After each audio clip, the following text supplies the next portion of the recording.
Bonjour tout le monde et bienvenue dans cette vidéo destinée aux élèves de la première année collège intitulée Deux droites parallèles et une séquente. Le plan de cette présentation est comme suit. D'abord, un rappel sur les angles. Ensuite, nous traitons les angles particuliers. Je commence d'abord par ce vocabulaire. Nous avons ici 4 types d'angles et chaque angle a une mesure précise. Premier angle, c'est un angle aigu dont la mesure comprise entre 0 et 90. Deuxième angle est un angle droit, sa mesure est 90. Troisième angle est un angle obtus dont la mesure comprise entre 90 et 180. Et quatrième angle, c'est un angle plat, sa mesure est 180. Faisons maintenant quelques activités. Nommer les angles ci-dessous et dire pour chaque angle, c'est les aigus ou obtus. Donc, cet angle peut se nommer KJL ou bien LJK. Sa mesure est comprise entre 0 et 90, donc c'est un angle aigu. Deuxième angle peut se nommer HGI ou bien IGH. Sa mesure est comprise entre 90 et 180, donc c'est un angle obtus. Déterminer l'angle XOY. Donc on a XOZ est un angle droit, donc XOZ égale à 90. XOY et YOZ sont deux angles complémentaires, c'est-à-dire XOY plus YOZ égale à 90. Donc, on a remplacé YOZ par 28. Ensuite, XOY égale à 90 moins 28 égale à 62 degrés. Vocabulaire lié au quadrilatère. ABCD, c'est un quadrilatère de centre O.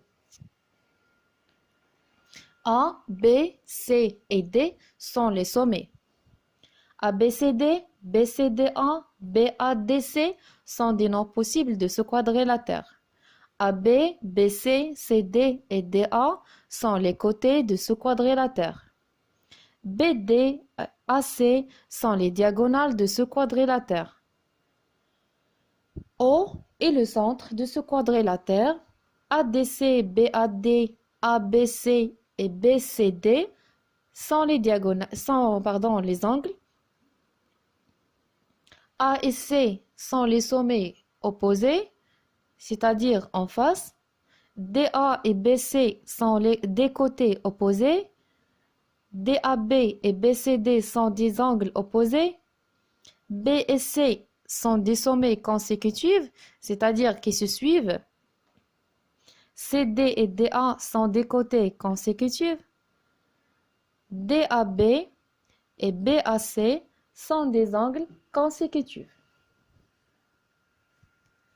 Dans cette deuxième partie, nous allons étudier 3 types d'angles particuliers, à savoir les angles opposés par le sommet, puis les angles alternes internes et les angles correspondants.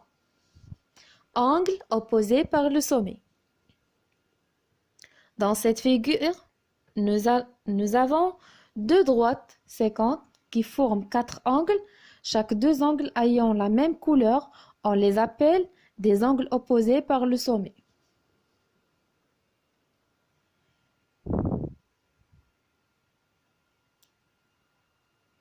Angle alterne interne.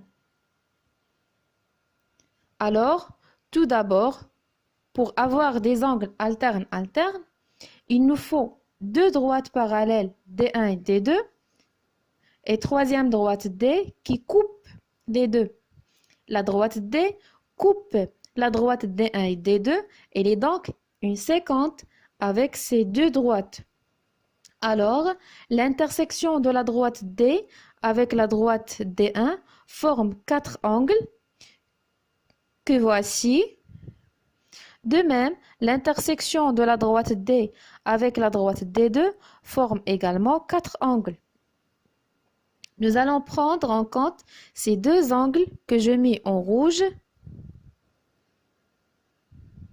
Ces deux angles alternes-internes.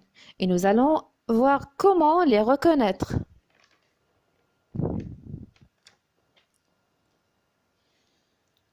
Première chose que nous allons noter, c'est que ces deux angles sont situés chacun d'un côté différent de la droite D, ce qui explique le mot alterne. Alterner, ça veut dire changer. Ici, on change de côté. Les deux angles sont de côtés différents, ils sont alternes. Deuxième chose que nous pouvons constater, c'est que les deux angles sont situés à l'intérieur entre les droites D1 et D2. Cela explique le mot interne. Interne, ça veut dire à l'intérieur.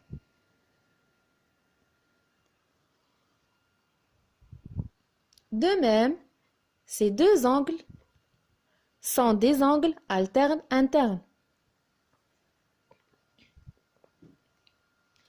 Angle correspondant.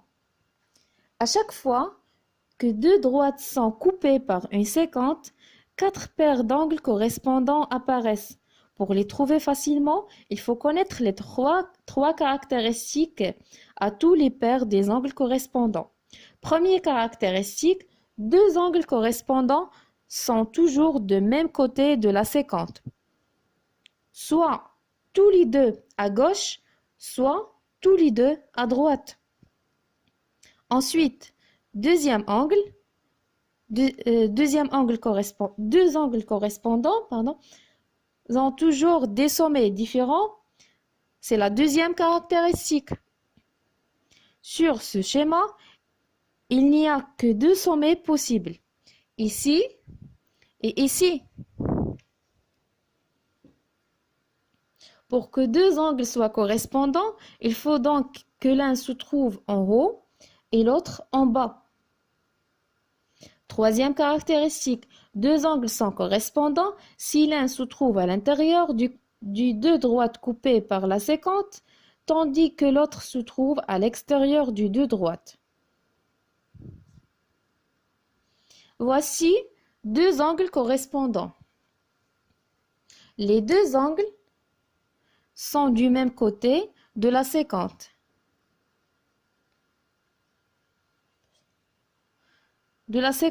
C'est-à-dire à gauche. Ils n'ont pas le même sommet. L'un des angles se trouve à l'intérieur du droite, tandis que l'autre se trouve à l'extérieur. Et voilà, les trois caractéristiques sont réunies. Il s'agit donc bien de deux angles correspondants.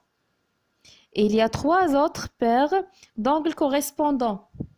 Les paires d'angles en vert, les paires d'angles en bleu et les paires d'angles en jaune. Vérifiez vous-même. Chacune de ces paires d'angles partage les trois caractéristiques communes. Bon, comme d'habitude, à la fin de cette vidéo, je vous laisse quelques exercices à faire et la correction sera dans une autre vidéo. Je vous souhaite bon courage et à bientôt.